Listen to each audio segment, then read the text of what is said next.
Hello, this is Gerald Torvas. Yeah, let's go quickly through words with the combination of N and T. And there are a couple of words, and of course, with different vocals, with different vowels. So they will mean all kinds of different things. I have some scheme here at the right, which helps me. I already had one word in the previous video. Now I go to other words with N and T, and I describe them as focuses of words, of focuses upon letters that have a meaningfulness in that kind of focus, and I will explain that in every example. So I had an example in my previous video where I explained the difference between the N and the S. Just imagine if you have a kind of space with some things going on, we distinct certain features in a physical orientation where we see certain differences. The differences themselves, as within one space, without changing anything, are expressed by the letter T. A very short notice we hear also in the letter T, very short distance, and that small distance is enough to make small distinctions. The letter N also starts from space, but it gives you the idea, okay, let's take a little bit of a distance here with it's almost like you think about it, okay, what can I use this starting point here in space as well to do something else with it, maybe to organize it differently, to give it a certain function. That kind of distinction is used in the letter N. So already some resume I gave you of these two letters. So now the combination of these two letters.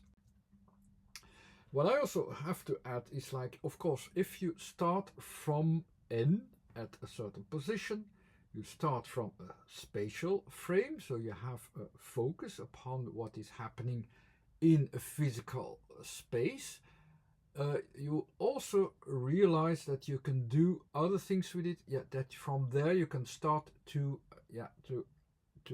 go to a larger perspective.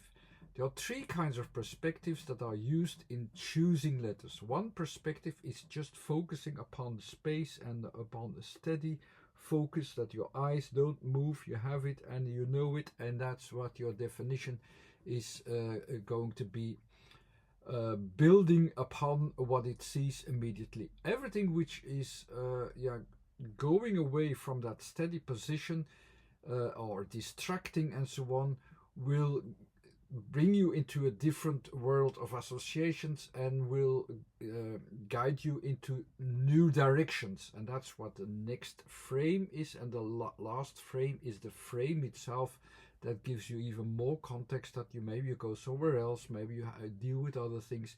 It's all these kinds of different organizations are building up from that letter N. They can go into these directions. So they can go into the direction of directions. N itself is already a direction. So it says that the material itself, which you see, will be given a different direction. What you will do with it, because you notice something in space, okay, this is something else, I could use it.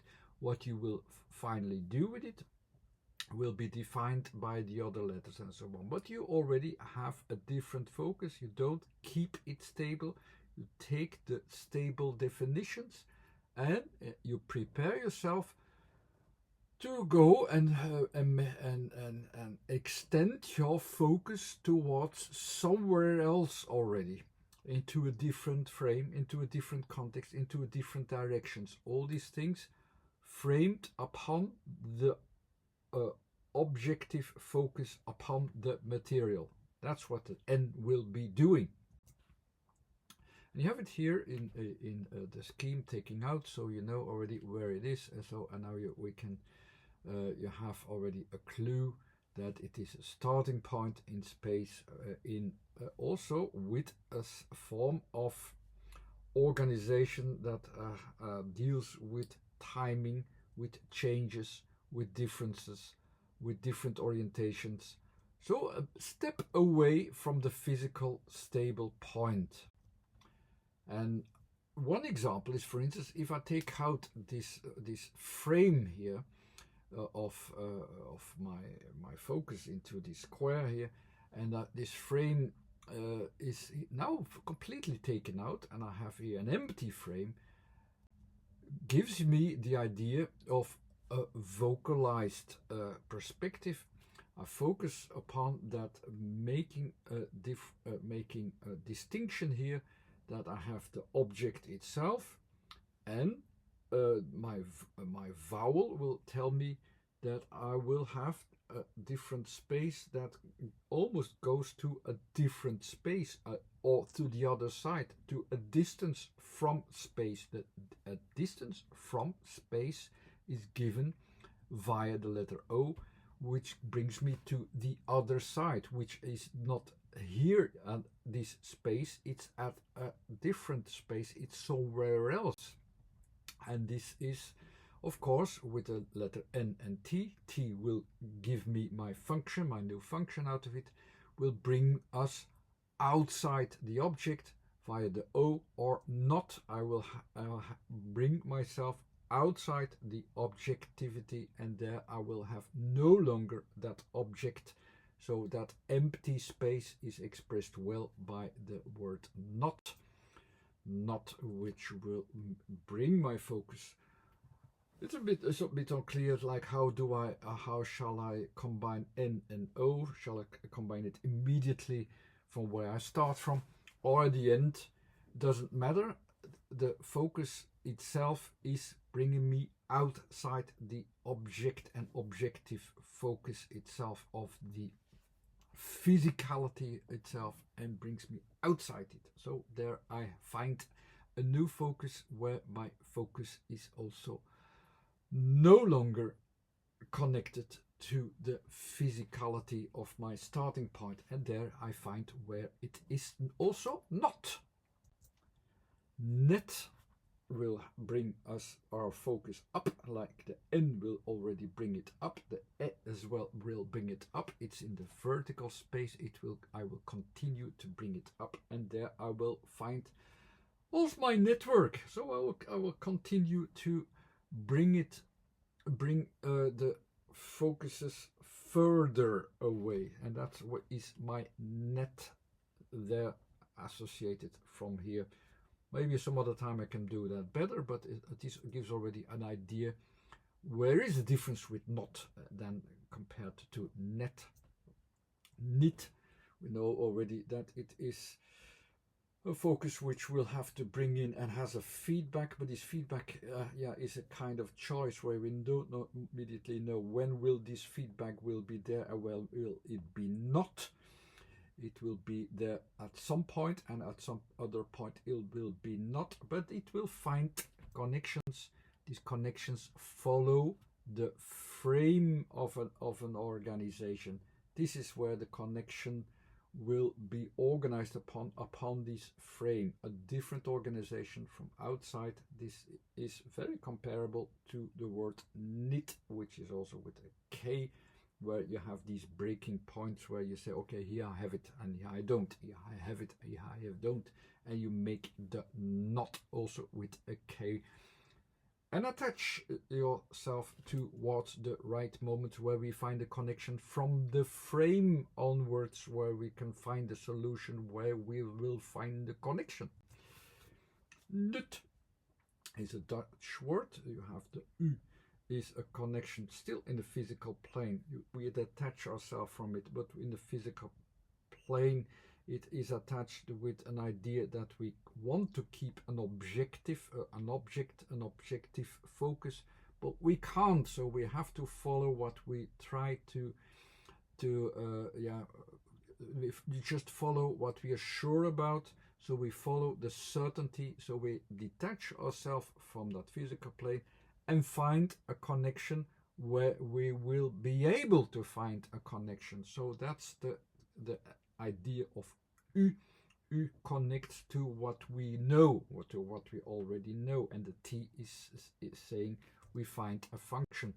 So U NUT as NUT means useful or finding a purpose. The U is that frame behind it here in this case, which is where N is the idea of, okay, I want to use something from it. Okay, I take a distance from the physicality, but I know that there is some point where I may be able to use it at some point or another. The point or another is U. The U means at some point that is useful, and what is not useful, that it is. That's it, what it is. It will be useful somewhere, somehow, at some point, what I can follow, and that makes it useful and makes it purposeful as well. That's the meaningfulness of NUT. So it is just your frame as well follows what it can find as where it becomes useful. See, it's very indirect, so you don't have an immediate intermediation. You have an indirect finding a point of Anschluss, a point of connection, where you can follow it. Just these points where you can follow it. These are useful. I also have NUT in as the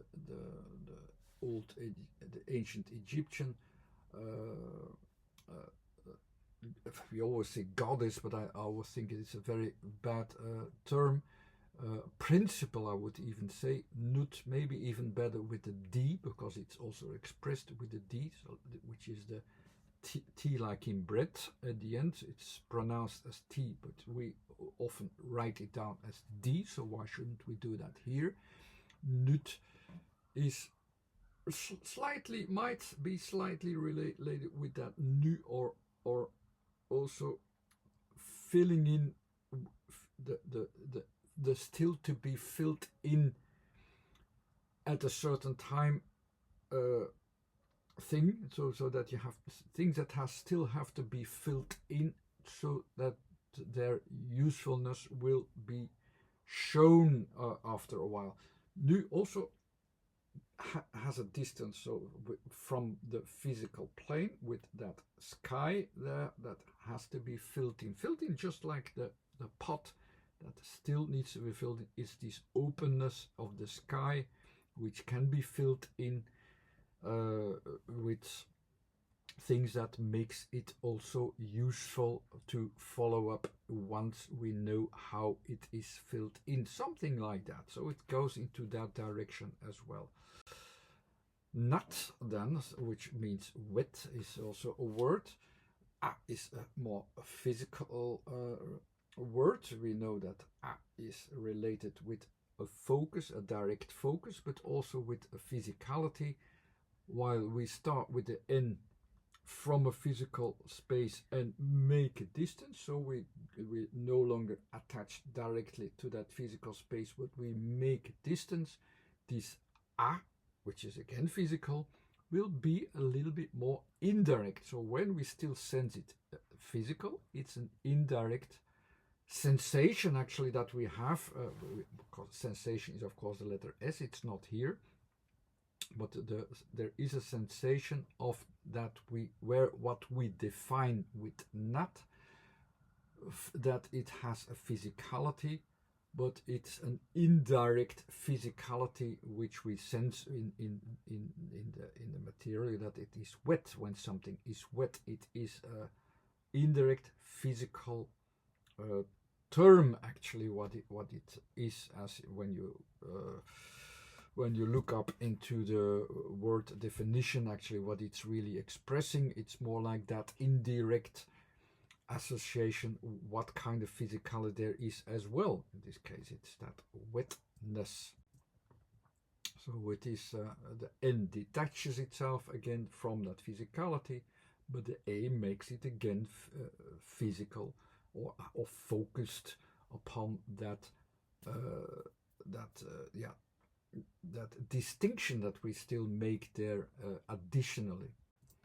So I hope these combinations from N with T will make you understand also the kind of way to think with letters and letter combinations and make it a little bit more clear as it was before watching this video. There are some books to prepare you to get used to following the logic that is in the words. There are some Facebook page as well. There's some website with previous videos that you can subscribe to as well, and you can subscribe to this YouTube channel as well if you like. Thanks again for watching. Bye.